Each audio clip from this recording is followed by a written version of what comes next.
Dear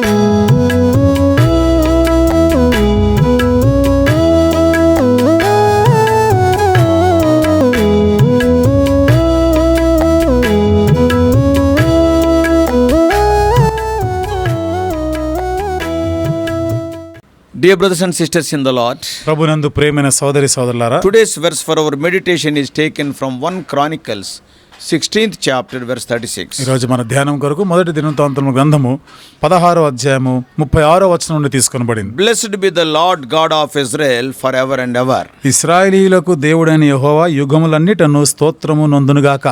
This verse comes from the book of 1 Chronicles in the Old Testament. ఈ వచనం పాత నిబంధనలోని మొదటి దినవృత్తాంతముల గ్రంథంలో నుండి తీసుకొనబడింది. A historical account of Israelites from the time of Adam through the reign of King David. ఇది ఆదాము మొదలుకొని దావీదు యొక్క రాజ్యం వరకు ఇశ్రాయేలీయుల యొక్క చారిత్రాత్మకమైనటువంటి సంఘటనలు. So the specific passages from the Psalm of Thanksgiving that David wrote.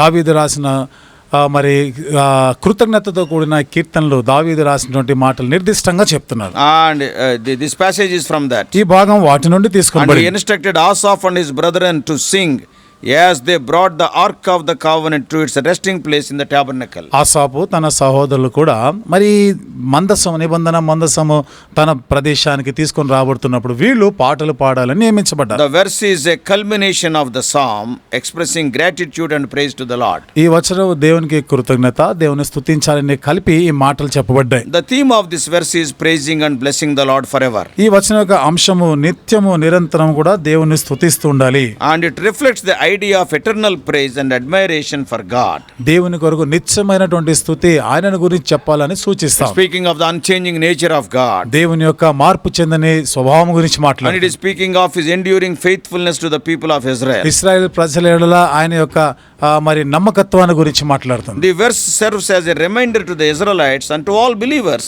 to constantly acknowledge and glorify the Lord for his goodness and faithfulness. ఈ వచనం ఇశ్రాయేలీయులు ప్రజలందరూ కూడా దేవుని యొక్క మంచితనము నమ్మకత్వాన్ని బట్టి స్తుతించాలి అని చెప్పబడుతుంది. The context of this verse is significant. ఈ వచనం యొక్క సందర్భం చాలా ప్రాముఖ్యమైనది. David had united the tribes of Israel దావీదు ఇశ్రాయేలు గోత్రాలందరిని ఐక్యపరిచారు. and brought the ark of the covenant to Jerusalem, నిబంధన మందసాన్ని యెరూషలేమునకు తీసుకొని వచ్చారు. signifying the centralization of worship and government under his leadership.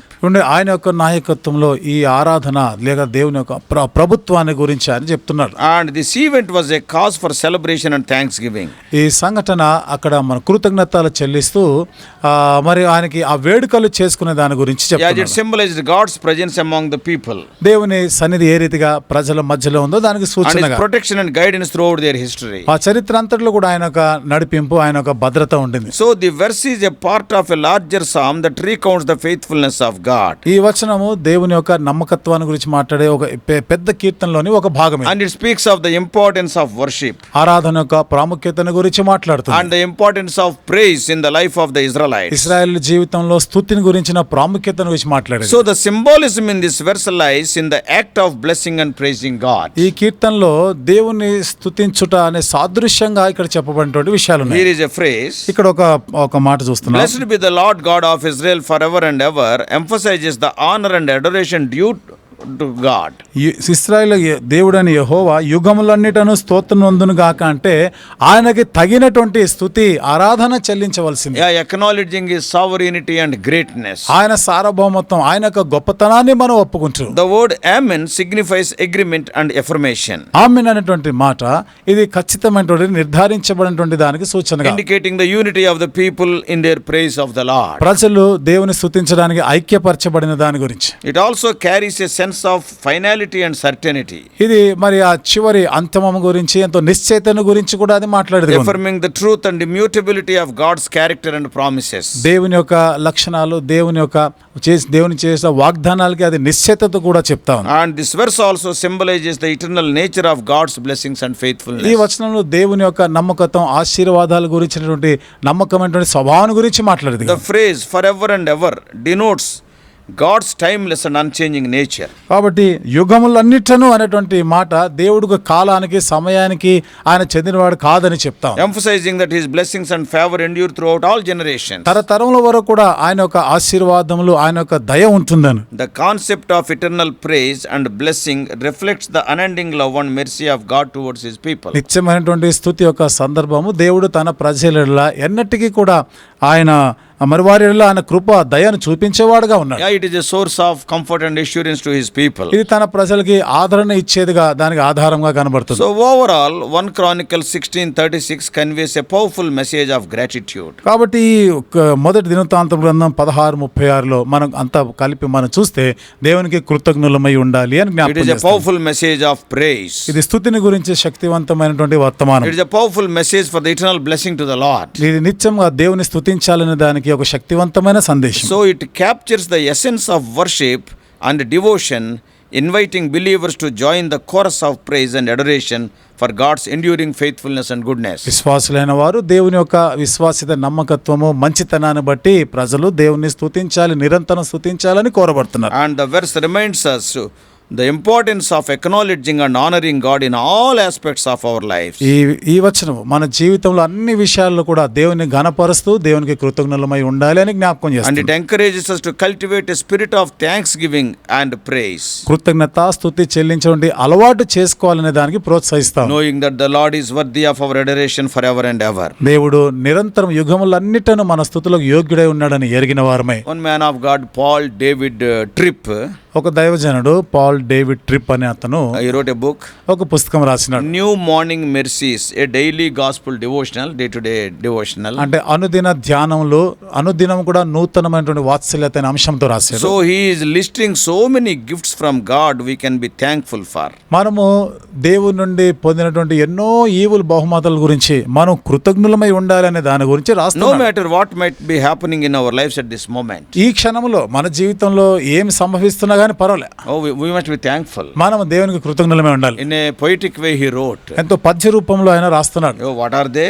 ఏమిటి అవి? The sound of birds singing. ఇది పక్షులు యొక్క స్వరము, పక్షులు పాడుతుంట. We must be thankful to the Lord for the birds singing. మా పక్షులు కూడా పాడుతున్నారు కదా, దేవునికి కృతజ్ఞులమై ఉండాలి. And the dew touched the beauty of a rose. చూడండి, ఒక పుష్పాన్ని, అందమైన పుష్పాన్ని చూసినప్పుడు దానిని బట్టి దేవుని స్తుతించాలి. The dew touched on it. చూడండి, దాని మీద పడినటువంటి ఆ మంచును మనం చూసినప్పుడు దేవుని స్తుతించాలి. The colorful majesty of the sunset. చూడండి, ఆ సూర్యాస్తమయం అవుతున్నప్పుడు ఎంతో చక్కగా రంగురంగులుగా కనబడుతుంది. Oh. ఆ గొప్ప వైభవాన్ని బట్టి దేవుని స్తుతించాలి. The purity of a blanket of newly fallen snow. చూడండి, అప్పుడే పడినటువంటి ఆ యొక్క మంచు ఒక దుప్పటి వలె పరచబడి ఉన్నట్టుగా చూసినప్పుడు దేవుని స్తుతించాలి. A little child when kisses the mother or father, the loving tenderness of that kiss. ఆ చిన్న బిడ్డ తల్లినో తండ్రినో అది ముద్దు పెట్టుకుంటున్నప్పుడు ఆ ముద్దులో ఉన్నటువంటి మృదుత్వాన్ని బట్టి మనం దేవుని The స్తుతించాలి. grandeur flower in bloom. చూడండి, ఒక పుష్పం వికసిస్తున్నటువంటి ఆ పుష్పాన్ని చూసినప్పుడు, The palate pleasing taste of a good meal. చూడండి, మనం భోజనం చేస్తున్నప్పుడు దాంట్లో నుండి ఆ రుచిని ఆస్వాదిస్తున్నాం The కదా. glory of a beautiful piece of music. చూడండి, ఆ సంగీతం నుండి వచ్చేటువంటి ఆ మాధుర్యాన్ని మనం And అనుభవించినప్పుడు, also the brilliance of leaves turning colors in the fall season. ఆ ఆకులు కూడా కాలంలో అది రాలిపోతూ కొత్త కొత్త ఆకులు చిగురిస్తుండగా అది చూసినప్పుడు, The pure enjoyment of good music. చూడండి, ఒక మంచి సంగీతం యొక్క మాధుర్యాన్ని Oh, the ఆస్వాదిస్తున్నప్పుడు, wonder of a painting by a great master. చూడండి, ఒక వ్యక్తి వేసినటువంటి ఒక అందమైనటువంటి చిత్రాన్ని బట్టి, The stunning majesty of a mountain. చూడండి, ఆ పర్వతాలు ఎంతో ఔన్నత్యమైనటువంటి ఆ పర్వతాలు చూసినప్పుడు, Sometimes the sweet innocent voice of a child. కొన్నిసార్లు ఒక చిన్న అమాయకమైనటువంటి స్వరము చిన్న బిడ్డలో నుండి పసిబిడ్డ నుండి వస్తున్నప్పుడు, All these things are gifts from God to make us enjoyable and also to praise God. ఇవన్నీ కూడా దేవుని యొద్ద నుండి మనకు అనుగ్రహించినటువంటి వరము లాంటి దాన్ని ఆనందిస్తూ దేవుని మనం That స్తుతించాలి. is what David Tripp wrote in his book. ఇది పాల్ డేవిడ్ ట్రిప్ అనే అతను తన పుస్తకంలో రాసిన So మాట. in addition to the gifts from God suggested by Brother Paul, మరి సహోదరు పాల్ గారు చెప్పినటువంటి దేవుని యొక్క వరములకు అధినముగా we can add some more. మరికొన్ని మనం దీనికి కలుపుకోవచ్చు. We can also be thankful for the serenity of the peaceful forest. చూడండి, మనం ఎంతో శాంతియుతంగా ఉన్నటువంటి ఆ అడవి వాతావరణాన్ని బట్టి కూడా, and the tranquility of a calm sea, అక్కడ ఉన్నటువంటి ఆ సముద్రంలో వస్తున్నటువంటి ఆ ఘోషను చూసినప్పుడు, and the quiet of an early morning, ఆ ప్రతి ఉదయం ఉన్నటువంటి తాజాతనం. తాజాతనాన్ని బట్టి, and the soothing sound of a rushing stream, ఉండే ఒక సెలయేరు పారుతూ ఉండగా దానిలో వచ్చే శబ్దాలను చూసినప్పుడు, and the company of a loving companion, ఒక మంచి ప్రేమ గలటువంటి ఒక సహవాసాన్ని బట్టి చూసినప్పుడు, and also a comrade of old friends, మన పాత స్నేహితులను బట్టి, the joy of having grandchildren, మరి మనవళ్ళు ఆ యొక్క సంతోషాన్ని బట్టి, and the soft patter of rain on the roof, మన ఆ వర్షం కురిసినటువంటి ఆ సందర్భాన్ని బట్టి, the gentle kick of an unborn baby in the mother's womb, తల్లి గర్భంలో ఇంకను ఆ బయటకు జన్మించకుండా ఉన్నది లోపల నుండి ఆ కాలుతో కొడుతున్నటువంటి ఆ సందర్భాలు చూసినప్పుడు, even in our day to day life, మన అనుదిన జీవితంలో కూడా sometimes the enticing aroma of a coffee brewing, కొన్నిసార్లు చూడండి ఆ కాఫీ మనం చేస్తుండగా కాస్తున్నప్పుడు వచ్చేటువంటి ఆ సువాసనను చూసినప్పుడు, above all, అన్నిటికీ పైగా unconditional love of God, దేవుని యొక్క బేషరతులతో కూడిన ప్రేమ, the love that endures forever, అది నిత్యము నిలిచి ఉండేటువంటి ప్రేమ. brothers and sisters, సోదరి సోదరులారా, you must have seen in a poetic way, మీరు ఇవన్నీ కూడా ఒక పద్య రూపంలో దీన్ని చూస్తుంటారు. అయితే the blessed be the Lord God of Israel forever and ever for all these things. ఇశ్రాయేలీయులకు దేవుడని యెహోవా వీటన్నిటిని కొరకై యుగములన్నిటను స్తోత్రం నందదగును గాక. Let us bless the Lord for that. దాని కొరకే మనం దేవుని For స్తుతిస్తాం. everything we have to bless the Lord. ప్రతి విషయంలో కూడా మనం దేవుని స్తుతించాలి, సన్నుతించాలి. Next time when you see a flower, ఇంకోసారి మీరు ఆ పుష్పాన్ని పువ్వుని చూసినప్పుడు how smooth it is, చూడండి అది ఎంత మృదువుగా ఉంటుందో, and also what a wonderful color. దాని రంగు ఎంత అద్భుతంగా See ఉంటుంది. the beauty of a butterfly. సీతాకోక చిలుక అందాన్ని చూసినప్పుడు Suddenly we are excited. ఉన్నట్టుండి మనం ఎంత పరవశించిపోతాం. Oh, thank the Lord for that. వీటన్నిటి బట్టి దేవునికి కృతజ్ఞత చెల్లించాలి. Lord is worthy of our praise. దేవుడు మన స్తుతులకి యోగ్యుడే ఉన్నాడు. Let us pray. ప్రార్థన చేసుకుందాం. Loving heavenly Father, ప్రేమగల మా పరలోకపు తండ్రి, blessed is thy name forever and ever. నీ నామ యుగములన్నిటను స్తోత్రం నొందదగినది. Wonderful things we have seen. అద్భుతమైన సంగతులని మేము ధ్యానం Nature, చేస్తున్నాం. this small earth also is speaking of so many things. ప్రకృతి ప్రభా, ఈ చిన్న భూమి కూడా ఎన్నో విషయాల గురించి మాట్లాడుతుంది. Help us to be thankful. ప్రభా, మేము కృతజ్ఞులై ఉండడానికి సహాయం The చేయండి. oxygen we are breathing, దేవా, మేము తీసుకుంటున్నటువంటి ప్రభా ఆ గాలిని బట్టి కూడా, the water we are drinking, ప్రభా మేము తాగే నీళ్లు, the beautiful sunrise and sunset we are seeing, ఎంత అందమైనటువంటి సూర్యోదయం సూర్యాస్తమాన్ని చూస్తున్నప్పుడు, wonderful colors, different colors of the flowers. ప్రభా పువ్వులకు ఉన్నటువంటి రకరకాల రంగులు, అందమైనటువంటి రంగులు Oh, చూసినప్పుడు, so many kinds of animals, and when we see their habits, ఎన్నో రకాల జంతువులు వాటి అలవాట్లు చూసినప్పుడు, oh Lord, the birds of the air, ఆకాశంలో ఎగిరే పక్షులు చూసినప్పుడు, and the magnificence of the oceans, ప్రభా మరి ఆ మహాసముద్రంలో యొక్క ఆ గొప్పతనాన్ని and the చూసినప్పుడు, majesty of the mountains, పర్వతంలో యొక్క ఔన్నత్యాన్ని చూసినప్పుడు, Lord, our hearts are filled with joy and thanks. మా హృదయాలు ఎంత సంతోషంతో కృతజ్ఞతతో What నిండి a ఉన్నాయి. creative power in thy word. ప్రభా నీ మాటలు ఎంతటి సృజనాత్మకమైన శక్తి Such ఉంది. a great God has become our Father. అంత గొప్ప దేవుడు మాకు తండ్రి అయినాడు. What more we want? ప్రభా మాకు ఇంకేమి కావాలి? We do offer this worship in the blessed name of our Lord and Savior Jesus Christ. మా ప్రభువును రక్షకుడైన యేసుక్రీస్తు వారి ధన్యకరమైన నామములో ఈ ఆరాధన అర్పిస్తున్నాము తండ్రి.